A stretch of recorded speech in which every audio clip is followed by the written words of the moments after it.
Attitude check. Bronco Pike. Hey, hey, hey, hey, hey, hey, hey, hey, 2-6, 1 and 2, let's get it. Go. Attitude check. Welcome to the FSU Basketball Above the Rim, where we hope your shot goes above the rim. I'm here with Fayetteville State head coach Luke DeLessio. Welcome to the show, Coach. Thank you. Above the Rim was a great movie, by the way. It was. So you're the 18th coach here at Fayetteville State. You have 33 years of experience and 10 seasons at Bowie State University. Right. So taking over the program here, will the Broncos be similar or different to your old program at Bowie State? It's going to be a little different because the times have changed with basketball. Back then, it was more of a power game. We shot threes, but not like they do these days. So it'll be a little bit different, but the thing that's got to stay the same is we have to be known as the defensive team. And our rebounding team. Those are two things I really look at after each game, and we've got to get better with that. Because if you want to win a championship, you got to play defense. And you got to be, like in the past, Virginia State, Virginia Union, the teams that have won it are the teams that play defense. Well, they said defense wins games, Yes, and defense wins championships. Yeah, especially in that big arena, you can't count on your offense and shooting the ball. It'd be nice to be able to do both. But a little fun and a nice range of things. We should be. Usually at the beginning of the season, a lot of people's defense are better than their offense until you get some stuff. But.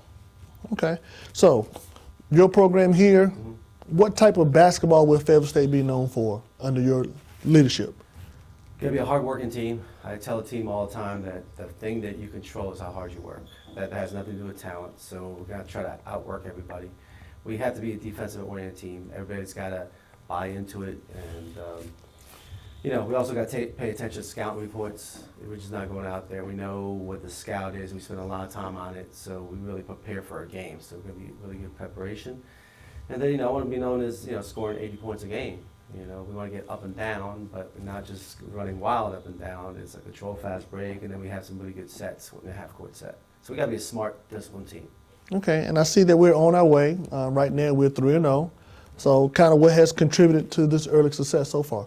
The players are buying into a lot that we're trying to do. Like I mentioned, we want to be known as a defensive team, but we've done that the first 3 games. It really helped us last game because offensively, honestly, against Chuan, we shouldn't have won the game. When you shoot, I think we shot like 25% from three-point range. We shot like 37% from two-point range and 55% from the foul line, and then we had 18 turnovers, 12 in the second half. The only thing that got us the win was our defense held for most of the game, and we just got to get better offensively. Okay. Now, from what you're saying, you're forcing an average of 15 turnovers per game. Right. So you are en route getting close to what you want to accomplish there. And offensively, we're scoring, averaging 75.3 points per game. So, but you want to get it up, you want to get above that to get to 80. We got to get a lot better. The thing is defensively, even though, if we create 15 turnovers, the thing I tell the team, I'm not worried about how many turnovers they have. We just can't gamble and go wild. We have to hold them, their percentage. We look to each team we play against, we try to keep them under 38% from the field. I mean, that is a key. If you do that, you have a really good chance of winning. The other thing I pride ourselves in is rebounding. We out-rebounded everybody the first 3 games of the season. I know last year was a weakness there. And then offensively, we have not been shooting the ball as well as I would like to. Early season, some guys are struggling with shots. I like to be about 45 to 50% field goal percentage, above 35% from the three-point range. I think we're at 28%. And then foul shots, I think we're like 67, 68%. We got to be in the high 70s if you want to win championships. Right. And your rebounding margin right now is 11.3. So we are grabbing those boards, yes. All right, let's talk about some of our lead players. All right. Leading the way right now, you got Raymond Pratt, averaging 18 points per game. So kind of what do you see out of him on the court? Some of our top players are coming off the bench. I know he could easily start, but we like to bring him off the bench. I had to make a decision with him, basically that he's always played the guard position, the wing position. And when I saw him, I had better guards at that position, and then I had a hard time trying to figure out, okay, I really don't have a stretch 4. I think he can play that position. He's undersized, but he's a tough kid, and he plays really hard. And I made the decision that I was use him only as a stretch four, and he's been producing. He's been handling mismatches. You know, he came up big against Juwan. He had 8 points in the last 4 minutes of the game, but he's been big all 3 games. So I expect him to really come in the game and give us energy. When we go to the bench, we can actually get better. Right. You know, now the thing that he's got to work on, you know, he's got to be a better defensive player, because he's been rebounding, he's been scoring, but he's got to be better. He's got to be smarter. He just can't be an offensive player for us, and I get on him all the time about that. Okay. Now you got another player that's coming off the bench, Denzel Hosh, the long range shooter from last year. Right. So Denzel has always been a double-digit scorer his whole career in college. I debated whether to start him, not start him, and I figured coming off the bench was the best role for him. And he still plays 30 minutes a game, so it's not going to be. The thing that surprised me a little bit, that he's actually a better on-the-ball defender than I thought he was.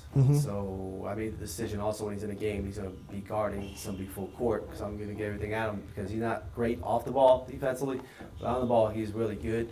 Now I'm waiting that he can make my job a lot easier. He started knocking down shots at a better clip. Because I think he's like at 25% or something like that. And so if he really is able to make shots, sometimes he has a tendency to play the ball, and then I get on him and say, if you have an open shot, you take the shot. And I tell him, you're a 1-2 dribble guy. If you dribble more than 2 twice, you got issues. But in the past, and sometimes this year I've been struggling with him, is like he'll turn down an open shot and then start dribbling the ball all over the place to get a worse shot. So I've been dealing with that with him. Okay, so normally his first look is the best look for him. Yes, it is. He's got to understand that. Okay, now you got a starter. He's new to the team, Jalen Seegers. Yes.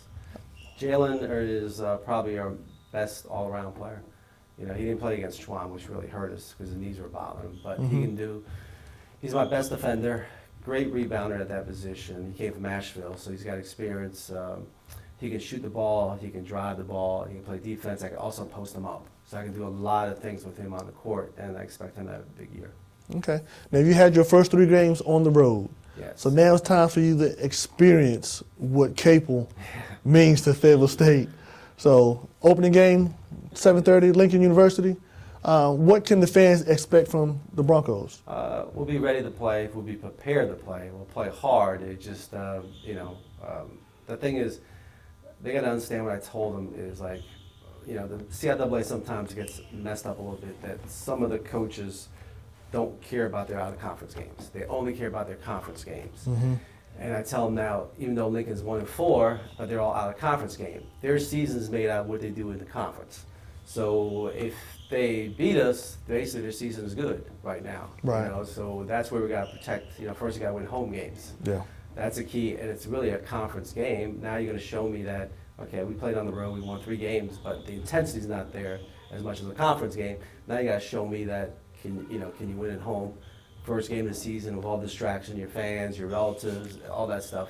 Can you put that all aside and win this game? And you don't win games at home by just showing up and thinking because you're playing at home. That's a mistake sometimes teams make. You got to really prepare and work harder at home. And if you do what you're supposed to do, you should be able to win at home. All right. So all you Bronco fans, you've been curious about this 3-0 season so far. So come out to Capel Arena and see what Coach Luke DeLessio and the Broncos are all about. Game time is 7:30, and of course that opponent is Lincoln University. For all and everything FSU Broncos basketball, visit our website at fsubroncos.com, download our app for Android and iPhones, and follow our social media platforms, Facebook, Twitter, and Instagram. I'm Adrian Ferguson here with Luke DeLessio, and this is FSU Broncos basketball above the rim.